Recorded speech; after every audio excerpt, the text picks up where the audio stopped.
Depois de tocar e trazer para a nossa arena essas questões e temáticas, é hora de explicar como vai funcionar a dinâmica por aqui. Eu me chamo Luiz Henrique, faço doutorado em cinema na Universidade Federal Fluminense e vou tentar guiar e falar aqui sobre raça no Brasil. Para isso, eu vou falar especificamente sobre cinema brasileiro e, partindo de um ponto mais específico ainda, os filmes O Som ao Redor e Aquários, que são dirigidos por Kleber Mendonça Filho, e Bacurau, que tem uma direção conjunta do Kleber e de Juliano Dornelles. Infelizmente, ou felizmente, eu não sei ao certo, vocês vão me dizer, eu não vou trazer aqui muitas manobras, nem danças, nem cantorias, nem qualquer outro recurso que não seja o meu corpo parado aqui, gesticulando com as minhas mãos e a minha voz. Porque em um momento que tudo é muito rápido, instantâneo, eu optei por me prolongar um pouco mais no tempo e fazer disso aqui uma aula.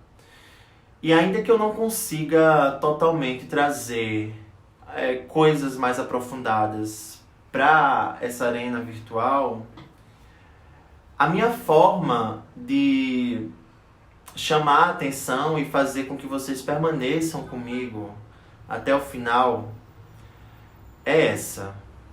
Aqui, porque eu acredito que há força, sim, nas palavras que eu vou falar e eu espero que vocês também acreditem.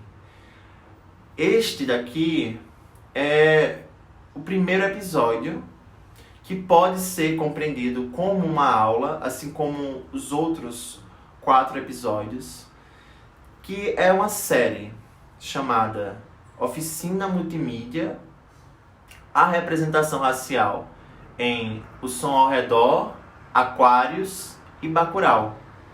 Olhares outrificados na ficção brasileira. Então, neste primeiro episódio, teremos vários momentos introdutórios. Eles serão blocos feitos de nós para avançar no nosso pensamento de uma maneira circular. E eu começo com uma questão, na verdade com algumas. Quantas vezes você foi negro? Essa pergunta é uma provocação, porque nela há 2 caminhos importantes para iniciar a discussão sobre raça. Então eu repito para vocês. Quantas vezes você foi negro? Pensar em uma resposta para essa pergunta nos leva a acessar memórias, localizar situações em um espaço e tempo. Porque é como se ser negro, aqui pela lógica dessa pergunta, fosse isso, fosse acumular e localizar memórias. Agora, um outro caminho importante para a reflexão, que está contido nessa pergunta, mas afinal, eu não sou sempre negro? Como pensar em quantas vezes eu fui negro se eu sempre fui negro? Então temos até aqui o seguinte. 1.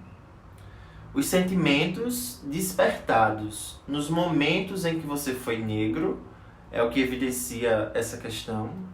Quantas vezes você foi negro? E 2. A estranheza justamente de pensar, para muitos de vocês que estão me assistindo, o questionamento sobre a sua identidade.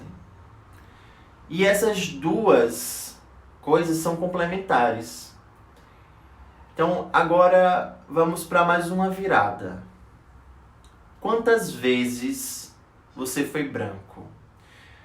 Essa pergunta, se a gente pudesse traduzi-la em uma tela de pintura, talvez essa tela tivesse uma cor transparente Porque ser branco no Brasil é um atestado de proteção. É um atestado de uma invisibilidade positiva. Porque as experiências desse significante, elas parecem, no primeiro momento, estarem afastadas de uma região desagradável. Ser branco é ser natural, é ser bem visto e aceito. Então, essa pequena introdução que eu estou fazendo aqui sobre as vezes que você foi branco ou negro, ela irá nos guiar durante todo o percurso. Como eu falei, a gente vai partir de um raciocínio onde as informações vão acontecer de modo circular. Ou seja, a gente sempre vai voltar a os mesmos pontos, mas partindo de espaços diferentes, trazendo novos contextos e ângulos, para que assim a gente possa avançar na discussão. E nós, aqui, além de mim e de você, a gente tem outras pessoas. Eu converso com vários autores, que eu vou deixar a bibliografia de referência. E esses autores, eles são majoritariamente negros. E é importante que se diga isso, porque o lugar que historicamente a produção de conhecimento sobre corpos negros aconteceu foi o lugar europeu e branco. E ainda, em muitos momentos, esse lugar. Agora, a razão do nome multioficina e do que nos levou a criar essa proposta pedagógica e experimental reside na metáfora que essa palavra evoca. Porque oficina é o lugar onde se fabrica ou se conserta algo. É um espaço de movimento, de produção de alguma ferramenta.